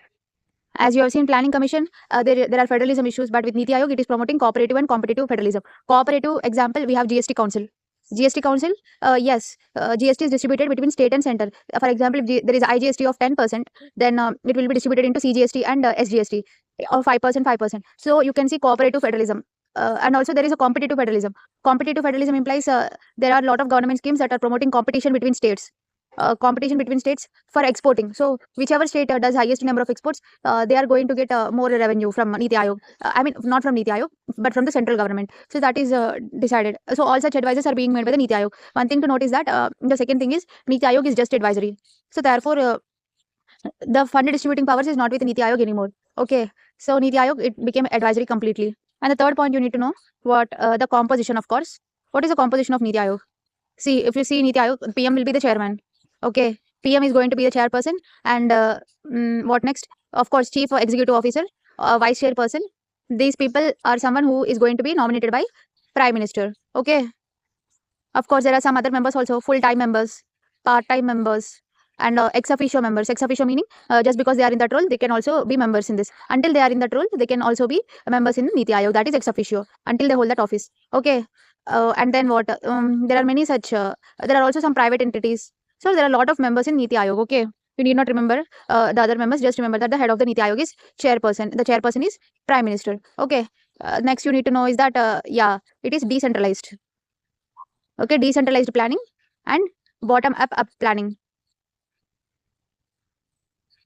See, composition of Niti Aayog, we have chairperson, members nominated by chairperson. I mean, Prime Minister nominates CEO and vice chairman. And we have full-time members, part-time members, ex-officio members who are there in Niti Aayog because they are holding certain position. And we have two councils. One is governing council, other is regional councils. We get to see governors of state, lieutenant governors of UT, and chief ministers of all states and union territories present in the Niti Aayog. And we also have regional councils and some special invitees to Niti Aayog.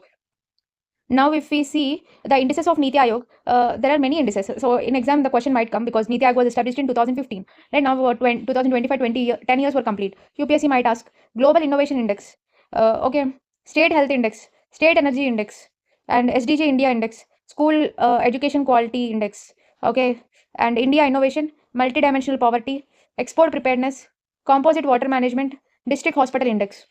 And also, you get to see that Niti Aayog is the architect and anchor of Aspirational District Program. See, since its inception in 2015, Niti Aayog, it shifted country's development focus from top-down to cooperative and competitive federalism. This Aspirational District Program, it works on three principles. The three principles stands for CCC, convergence, competition and collaboration. What is convergence? Convergence of state and central schemes. Yes, state schemes should not be in conflict with the center, and we should not have duplicate schemes. That is why we have convergence of schemes, C. And the other C is for competition. States should have competitive environment to promote growth. Okay, that is competition. And collaboration is between different entities like state, central, and district. They must collaborate with each other for the development of country. That is collaboration. So convergence, competition, and collaboration are the main core principles of Aspirational District Program, which is designed by Niti Aayog. Now we need to note down certain differences between Niti Aayog and Planning Commission. Niti Aayog, it is bottom-up approach, and yes, it is bottom-up. But planning, it was centralized, so it is top-down approach. Next, you can see this bottom-up, and here you can see top-down. Okay, let's put some symbols. Now Niti Aayog, it is a think tank. It is just a think tank or advisory body. Simply putting, it is just an advisory body. But what about Planning Commission? It had powers to impose policies on states. Okay, it can impose its policies. It has power to impose policies on states. So Niti Aayog can impose policies on states for the projects approved by the Planning Commission. I'm sorry, not Niti Aayog. Planning Commission can impose policies on state, but yeah, Niti Aayog is just a think tank advisory body. Okay, now what? Niti Aayog.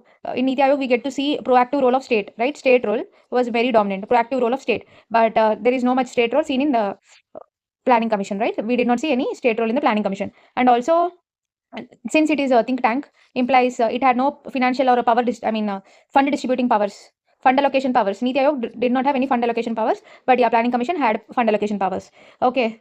And next, what? Governing councils. Yes, Niti Aayog had governing council, as we have seen. Niti Aayog had governing council, which has lieutenant governor of UTs and state chief ministers. They were also there, right?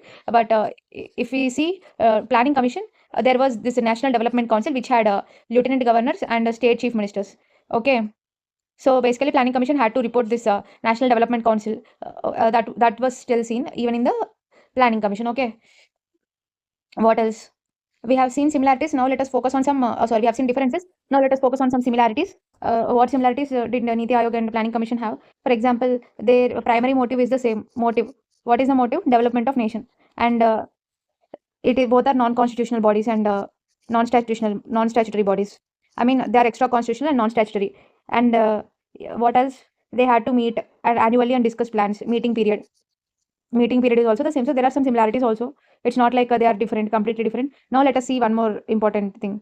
See, when you see multidimensional poverty index, you can correlate with the Amartya Sen model. What is Amartya Sen model? For example, you see Niti Aayog multidimensional poverty index. It is inspired from Amartya Sen's capability approach. For example, Amartya Sen, he argued that development, it is about expanding freedom. It is not just people getting food. It is about expanding different freedoms, including health, education, good clothes, standard of living. All of them constitute what? Development. It is not just food. So poverty alone doesn't say whether you are developed or not. Therefore, a nation's development should be calculated using MDP, multidimensional poverty index. So Amartya Sen, he focused on capability development, capacity development, human development, and participatory development. And he said that people should try to be active contributors in the country's economic growth rather than being passive recipients. Okay. So in the country's economic growth, people should also participate. This is what Amartya Sen said. Okay. Government should not make them passive recipients. Implies if you keep on giving subsidies to the people, of course they will be passive recipients. But instead you need to promote them with the skills. Then only the nation will develop. People must behave like active recipients. Okay. This is what our Amartya Sen said, and Niti Aayog ideology somewhat similar to this. So now let us discuss different types of planning. We have directional planning and imperative planning, which are almost similar, and we also have democratic planning. Directional planning, it is associated with socialistic ideologies, people with a socialistic ideology. Okay, it serves as a middle ground where the state provides a broad roadmap for the economy. So just remember that directional planning is a planning where countries believe in socialism. Okay, and what about imperative planning? It is nothing but planning by direction. Okay, basically the government in power directs and controls economic activity. Okay, that is imperative planning. Government in power. Okay, it controls all the economic activities. Directional planning, it is a planning followed by countries who believe in socialism. Okay, what is democratic planning? It is basically for mixed economies. This planning is adopted by economies where government and private sector they coexist together. Okay, people centric. So here it is according to the requirement, implies plans are prepared based on the requirements and needs of the citizens rather than commanding. Okay, so I think it is very easy to remember. Directional, it is directing towards socialism or countries who are believing in socialism. Imperative, government in power controls all the economic activities. Democratic planning, it is also simple. It is usually for the mixed economies where government and the private sector they coexist with each other, and the plans are prepared based on the requirements of the needs of the citizens. Okay, now let us see two more plannings: planning by inducement and indicative planning. What is this? Okay, let us see.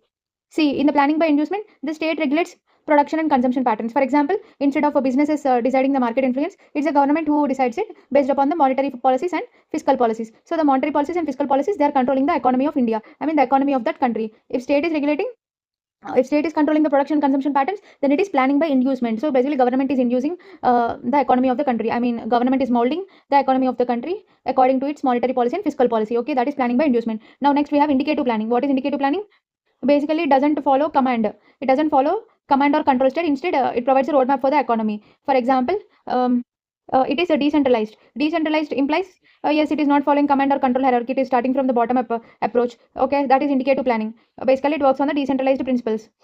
And there are two type of targets. If you see, one is mandatory and the other is indicative. For example, public sectors, their targets they are mandatory, and if you see private sectors, their targets are indicative. So in the indicative planning, if targets are given for public sector, of course, the targets become mandatory. For private sector, they are only indicative. Indicative implying they serve as a guide or suggestion to for private businesses. Okay. We also have two other types: perspective and fixed planning. Perspective implies big picture. The time frame is very big, 20 to 25 years approximately. Okay, this is usually for long-term goals. You are putting a broad perspective and planning accordingly. That is perspective planning. Now, if you see fixed planning, you are making plans for every fixed fixed period of time. Let's say planning commission, it makes plans for every 5 years. So that's a fixed planning. Okay, made for a fixed time period. And these two plannings you already know. If central authority plans, it's centralized planning, and if the planning is executed at the grassroots level, then of course it is a decentralized planning. Now let us attempt some questions. Okay, with reference to the Industrial Policy Resolution 1956, consider the following. Okay, what should we consider? Let us see. It is regarded as economic constitution of India. It introduced a three-way classification of industries. It is allowed to establish. Okay, it allowed the establishment of fully owned foreign companies only in highly export-oriented sectors. Okay, you know, when was this Industrial Policy Resolution 1956? This is very easy. I still remember second schedule. First 5-year plan, it is from 1951 to 1956. We have second 5-year plan from 1956 to 61, right? So first is a Shipcod and the second is Madras. And the last one I said you, it is 3 schedules, right? 3 schedules by Industrial Policy 1956. Okay, that is what it is talking about. And they are saying that it is regarded as economic constitution of India. It is actually correct. And next, the second option, it introduced a three-way classification of industries. That is also correct. It allowed the establishment of fully owned foreign companies only in highly export-oriented sectors. One thing you need to remember, India was not that liberal during that time, and only after 1991 reforms we actually got to see foreign entities in India or exports or something like that. So establishment of fully owned foreign companies only in high export-oriented sectors. This is wrong. So therefore, only 1 and 2 B. As we get to see, there is statement 3, why it is incorrect. Industrial Policy 1977. Actually, there are a lot of industrial policy resolutions after 1956. There came Industrial Policy Statement 1977, which stated that foreign companies that diluted their foreign equity up to 40% under Foreign Exchange Regulation Act of 1973 were to be treated at par with the Indian companies.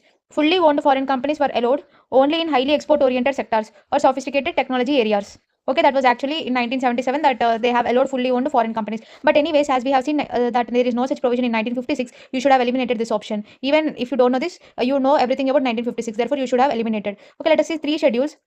See, 1956 has 3 schedules. Schedule A, as I said, it is completely by the center. These industrial areas, how many industrial areas are there? Okay, there are 17 industrial areas which are completely in control by the state. And next we have Schedule B, 12 industrial areas. They are hybrid mix. I mean, private sectors with the supplemented with the help of state governments, they run these 12 industries. And we have Schedule C. Of course, it is mostly consumer or private oriented. Okay, they are going to set up. They are going to set up industries. So we know about IP 1956, and we have seen all the three schedules. So you should not have marked this correct. Okay, you should not have marked this correct. And anyways, now you got to know that there is also Industrial Policy Statement 1977, which said that fully owned foreign companies were allowed only in highly export oriented sectors. Other than that, they were not allowed. And because during that time there was this 40% rule. Okay, matlab if that company has diluted their foreign equity up to 40% under FERA 1973, then only they will be treated in par with the Indian companies. Only such companies can export, but fully owned foreign companies, they can export only in highly export oriented sectors. There was another question. Let us see. With reference to economic planning in India, consider the following. Union government adopted rolling plans following the fifth five-year plan. Okay, let us see. Let us try to recall. Now we have first five-year plan, Shipcot, 1951 to 56, Shipcot, right? And that is mostly about agriculture. And next second five-year plan, 1956 to 61, it is Madras and mostly about industries. And third five-year plan, 1961 to 66, it is very sad for us. Sad. Why? Because a lot of wars. Anyways, it focused more on self-sufficiency. Third, and we had plan holidays, right? Some plan holidays, 1966 to 69. Let us give a break and start fourth five-year plan from 1969 to 74. Okay, and both third and fourth five-year plan, they were failed. And when is fifth five-year plan? It is from 1974 to 1979. Yes, here in 1975 we get to see the emergency, and as we have seen from so emergency was for 2 years, right? 1975 to 77, and from 1978 to 20, 1978 to 20, we get to see 1978 to 1980, we get to see rolling plan. Okay. Now, the Union government adopted rolling plans following the fifth five-year plan. It is correct. The Kothari Commission recommended a rolling plan for better target of unemployment and poverty levels. So we don't know about Kothari Commission. Anyways, let us see second option. The adoption of rolling plan was not raised based on the recommendation of Kothari Commission. Kothari Commission, established in 1964 under the chairmanship of Daulat Singh Kothari, he examined various aspects of Indian education and recommended educational reforms. So see, they are just confusing you about rolling plan, whether you know it or not. Basically, if you know that rolling plan, why it was established, then you can answer this question. You should just know that rolling plan is not a plan made by some Kothari Commission or any other commission. It is a plan after fifth five-year plan by the Janata Party. Just a change in government. Due to change in government, this plan was adopted. It's not like any committee or commission recommended it. So you need to apply logic and mark this correct, because they are just checking your logic level here. So 2 is wrong. Therefore, 1 is only correct. I mean option C. So this question, it is asking difference between Niti Aayog and Planning Commission. Let us see. Niti Aayog and Planning are the statutory bodies. As I said, both are non-constitutional and non-statutory. Okay. Okay. Now, therefore, first option becomes wrong. Next option. Under the Planning Commission, union ministers can be members of Niti Aayog. Okay. Really? Planning Commission, I think. Wait. Unlike the Planning Commission, union ministers can be members. Okay. So one thing I know is that these ministers, they are there in both Planning Commission and Niti Aayog also. So when they are saying unlike, it means that Planning Commission mein ministers nahi hai or Niti Aayog mein ministers hai. But I think it's wrong to say it like that. Therefore, this is also wrong. And if you see next, why I'm saying Planning Commission has ministers. For example, we saw that Jawaharlal Nehru is a member of Planning Commission. Jawaharlal Nehru is the Prime Minister of India, but still is a member of Planning Commission. And Niti Aayog, we have just seen that a Prime Minister is a chairperson. So of course, union ministers are there. They are the members of both Niti Aayog and Planning Commission. This is wrong. And next we have a third statement. Unlike the Planning Commission, Niti Aayog does not have the power to allocate fund. It is correct. Only 3. B. This is the most easiest question. Nehru Mahalanobis plan. This is of course second five-year plan, right? Focus on the industries. Here, these type of questions will be asked. They are asking you to arrange a chronological order. Okay, do you remember what happened? I told you a story in the beginning. Do you remember the story? What is the story? I said you there is a guy named Vishveshwaraya. Vishveshwaraya, I mean, there are a lot of thinkers before independence. The first thinker starts with Vishveshwaraya, and he is a thinker. He thought a lot, and he even wrote a book, Planned Economy for India. Do you remember? And he said that industries are becoming weak, and therefore agriculture is being prioritized over industries, and therefore what should we do? Industries, they must be developed. This is what Vishveshwaraya said. And next, if Vishveshwaraya can think like that, why not Indian National Congress think? Therefore, Indian National Congress at that time, it was presided by Bose, and he appointed Nehru Planning Committee. And what did NPC do? It suggested a recommendation and said that yes, industries, they must be controlled by state. This is what Congress said. Okay, to develop industries, they must be controlled by state. Okay, so Vishveshwaraya said industries must develop, and Congress also said yes, industries, they must be controlled by state. And next, there was a Bombay plan. So a lot of people, a lot of industrialists, they started thinking why they're focusing a lot on industries. Yes, you should focus actually. Industries, they require a lot of state involvement, because industries are weak right now. Birla, Tata, a lot of such industrialists said heavy state involvement is required. And next, after Vishveshwaraya, Congress and Bombay, we got to see Gandhi's plan. Gandhi's plan basically is who Sriman Narayana. Sriman Narayana, he was concerned that why everyone is focusing about industries. He was really concerned, and Sriman Narayana, he said that see, economic decentralization is important, and if you are focusing on industries, you need to try at the bottom level. Okay, if you develop industries such as cottage industries, if you can make self-sufficient rural economies, then only the entire nation can develop. Without decentralization, this is not possible. That is what Sriman Narayana suggested in this Gandhian plan. So we have seen Vishveshwaraya, Congress, and Bombay plan, but Gandhian plan, it was talking about decentralization. And after Gandhian plan, what did we get to see? It's not just decentralization, but it's people. I mean, it is the people who are important. For example, industrial workers, or else agricultural labor. They are the actual people who require development. These people, they must be developed. For the development of them, industries, they must be nationalized. So industries must come under the control of nation. This is what it was suggested in the People's Plan. People's Plan by M. N. Roy. Roy. Okay. And next, after Gandhian plan and people plan, finally there was this Sarvodaya plan. It just said that not just people but all, welfare of all. That is called Sarvodaya. This was suggested by J.P. Narayan. J.P. Narayan said that for equality in society and a village decentralization, economic decentralization, or a welfare of anyone, there must be. I mean, we must ensure welfare of all. This is what. Sarvodaya plan said, okay. And now, if you see the questions, Vishweshwaraya, he's the first guy, and so I will put it in the first. And after Vishweshwaraya, we got to see Congress, and after Congress, it's Bombay, so we know Vishweshwaraya, Congress, INC, I'll write it as INC, Congress, Bombay, and who was considered Sriman Narayana? It's Gandhian plan. After Gandhian plan, we got to see M.N. Roy's plan. What was M.N. Roy? He was talking about two people, worker and labor, I mean, worker and farmer. And after people's plan, we see not people, all. That is Sarvodaya. Sarvodaya plan. Sarvodaya plan. Who suggested Sarvodaya plan? J.P. Narayan. Okay, now let us see. Vishweshwaraya, 1. And next we get to see people plan. And the last is the Sarvodaya plan, 3. So if we need to arrange it, it will be 1, of course. Oh my god. Okay, let me try to write this. 3 should come in the first, and 2 must come next. Oh, okay, let's see. Vishweshwara plan is the first, so there is only one option. Yeah, option D.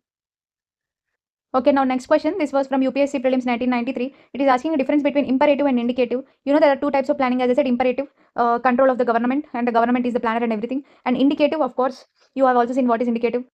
You have seen two indicators or two targets. Target for the public sectors is mandatory, and target for the private sector is indicative. This is what you have seen, indicative. Okay, and indicative planning, it works on decentralization principle, and it was post 1991 only people got such ideas कि अच्छा decentralized principles पे काम होना चाहिए planning. Okay, so after post 1991 only we converted. I mean, see, post 1991 we had LPG reforms. As I said, planning commission changed from imperative to indicative. In the imperative, governor used to behave like an authority and it used to take control, but in indicative it became decentralized. Okay, and the governor became more of a planner rather than an implementer. And that is what I said you. And yeah, there I also discussed two types of targets. One is target for public sector, and the other is target for private sector. Target for public sectors are mandatory, but for target for private sector they are not mandatory. Okay. Now, if you see the basic difference between imperative and indicative planning is that in case of imperative planning, the market mechanism is entirely replaced by the command hierarchy, while in case of indicative planning, it is looked upon as a way to improve the functioning of marketing system. Right? We are improving. Post 1991 only indicative. We had indicative. Okay. See, if you see government in the imperative, it is planning and it is also implementing. But and also government is the financer of the economy. But if you see indicative, government, it is just planning and coordinating and facilitating. But it is actually the private liberalization, privatization, globalization (LPG). It is the private who is financing and implementing. Okay, after LPG only we got indicative. Remember this as a difference between imperative and indicative. If ever a question comes, well, in indicative, it is of course improving the functioning of market system. The other options, if you see, in case of indicative planning, there is no need to nationalize any industry. No, we need not nationalize. If we nationalize, it will become central. But yeah, but there is no such rule that we need not nationalize any industry. Indicative does not say anything like that. Okay. Okay, and in case of indicative, all economic activities belong to the public sector, while in other types they belong to private sector. See, I did not say all belongs to public. And next, it is easier to achieve targets in imperative planning. No, nothing like that. Okay, therefore only one option is correct. See, these kind of questions you can answer only if you know the tenure. For example, National Green Tribunal, you know it was established in 2010. You need to know that it was established in 2010. Then only you can answer. For example, you need to know the tenure of 9, 10, 11, 12. You know what? You know third. I mean, after third, you had some breaks. That break period, it is from 1966 to 69. And then, you know, fourth, it was failed. But it was from 1969 to 74. You need to keep on coming. Fifth, 1974 to 79. But again, you had rolling commission, and therefore from 78 to 78 to 80, we had rolling plan. And sixth 5-year plan, it was from 1980 to 85, and seventh is 1985 to 90. And again, there was a break. Why there is a break? Because LPG reforms 1991, and therefore the next plan it was started from 1992 to what 1992 to, if I keep on adding 5, it is 1997, and ninth it is 1997 to, if I add what I'm going to get, 11 12 2002. Yeah, some more. I need to do hard work in the exam because I can't ratify every small information. 2002 to 2007, and I have 11th, which is from 2007 to 2000. If I add 5, it is what? If I add 8 and 11 12 2012. Okay, so 11th 5-year plan. 2010 falls under 11th 5-year plan. So if you have this much of idea, you can mark it correct in the exam. Yeah, it will take time, but you will eventually reach to the right answer. Sometimes you need to do this. No one knows the direct answer, but yeah, you need to do such things to approach to the answer. The next question, it is about land reforms, not necessarily about economic planning, but if it is even about land reforms, I know one thing, that they are not uniformly implemented across India. So when I eliminated this option, automatically I was left with A and C. So I need to check whether C is correct or wrong. In the UPSC exam, don't try to force and check every statement. Okay, if you feel one is wrong, just proceed, because one is very repetitive. Okay, you need not check first option again. Mainly in the exam center. Now you can do analysis, but in the exam, please don't do. You don't have much time in the exam. Okay. The third statement, the land reforms provided for the ceiling limits with respect to the maximum size of agricultural land holding a family as well as an individual can hold. Yes, there are certain limits. Of course, you know that this is correct. Land, that is why you are having land reforms, ना कि इतना limit से ज़्यादा नहीं होना चाहिए. शायद वो 2 hectares or 5 hectares, so I don't remember. But yeah, there was definitely a limit. So 3 is correct. If 3 is correct, then of course 1 and 3 will be correct. Option A. The next question, it is about 5-year plan only. First 5-year plans in post-independent India. Okay, first 5-year plan. It's about agriculture, you know, right? Shipcot. Okay, Shipcot, very well, good. Harod Domar, social services like agriculture, irrigation and dam, IITs, power, PSU, hydropower establishment, etc. And COT, communication and transportation. Now, statement 1. Agriculture was given the primary focus, correct. At that time, India suffered from influx of refugees, leading to severe shortage of food. Okay. Second statement, it was after 1947. Maybe India had refugees. I mean, I don't clearly remember this, but first statement is correct. And third statement, let us see. The plan was based on Mahalanobis model. See, Mahalanobis, it is a second 5-year plan. Therefore, this statement is wrong. So now let us see. It is not Mahalanobis. It's as I said, Shipcot H for Harut Domer. Now if we see statement 2, 3, third to false hai. Both statement 2 and correct, 2 and 3 are correct. Only one of the statement 2 and 3 is correct, and that explains statement 1. See, let us say this is the correct answer. So is this explaining 1? Yes. If there are a lot of refugees in India, that might have led to severe shortage of food. And agriculture, it was given therefore the primary focus in that plan. See, as I know that it was the time of independence only, and there were a lot of refugees coming from Pakistan, right? Therefore, there will definitely be shortage of food if refugees come to India. And maybe that time only they thought कि चलो independence के बाद is after some period only it was established in the year of 1951. Therefore, it might have been given the primary focus. This doesn't seem to be wrong to me. So I will take a guess and I'll go for C. Now, next question, if you see, we have different plans just prepared by different people. Okay, let us see. Gandhian plan. Gandhian plan, it is Sriman Narayana. Sriman Narayana, who is a huge follower of Gandhi, suggested decentralized economy. But Agarwal becomes wrong, right? It is Sriman Narayana. Okay, next. Is this Sriman Narayana? Is he Agarwal? Yeah, what is Yesyan? Oh, I think this is wrong only still. People's plan. M.N. Roy. Yes, it is correct. M.N. Roy. Marxist socialism. State-led industrialization. Yes, he definitely said nationalization of industries. And two people he focused. Okay, who are those two people? One is worker and the other is farmer. These people are the main people who must be developed, farmers and workers. Okay, Sarvodaya plan. Sarvodaya means plan for all, and this plan was given by J.P. Narayan. J.P. Narayan, right? Not Sardar Vallabhbhai Patel. Anyways, Sardar Vallabhbhai Patel, we did not see him anywhere. Even if you don't know J.P. Narayan, you should mark it wrong. Okay, if I mark this and this wrong, only one option A. Oh my god, I know Sriman Narayana Gandhi plan, but I don't know Sriman Narayana is Agarwal. Oh, yes, and means he is Sriman Narayan. Actually, yes, Sriman Narayan Agarwal, wo Agarwal hai. Oh, Sriman Narayan, that's what I got the same doubt. Yes, and might be Sriman Narayan. I only studied still Sriman Narayan only, and it was shortcut, so I was not able to guess. Anyways, this is, yeah, iska answer B hai. This is also right, and this is also right. The next question. From the second 5-year plan, there was a determined thrust towards substitution of basic and capital good industries. Yes, there was a thrust that normal goods must be substituted with basic and capital good industries, so that is correct. And next, second, the fourth, let us mark this correct first. The fourth 5-year plan adopted the objective of correcting the earlier trend of increasing concentration of wealth and economic power. See, it did say that what is the fourth, what is the motive? Growth with stability. What does growth with stability mean? See, I remember three things. We have growth with stability, that is a fourth 5-year plan, and we have fifth 5-year plan. What is this? Growth with poverty elevation, employment generation, and self-reliance. And also we saw this ninth 5-year plan. It was growth with the social justice.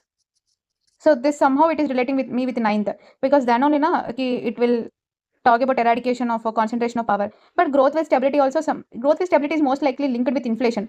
If I see Indira Gandhi, she wants to say that growth is there, but it should not be unstable. You are growing, but you are also leading to inflation. So such kind of things should not be there. That is what she mainly thought of saying. That is why she said growth with stability. But also I think she indirectly also meant concentration of wealth.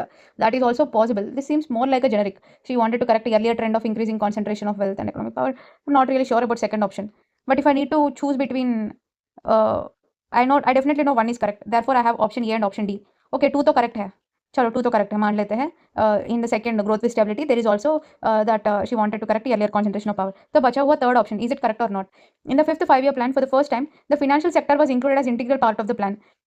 Okay, see, okay, they are talking about financial sector as integral part of plan. Fourth 5 year plan, it is after these annual holidays, right? 1966 to 69. So fourth start hota hai 1969 se leke 74 tak. Nationalization of banks round 1, it is in the year of 1969.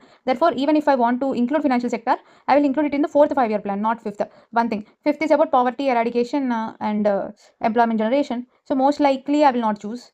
And even if I not choose fourth and fifth, I will choose somewhere after LPG reforms in the year of 1992.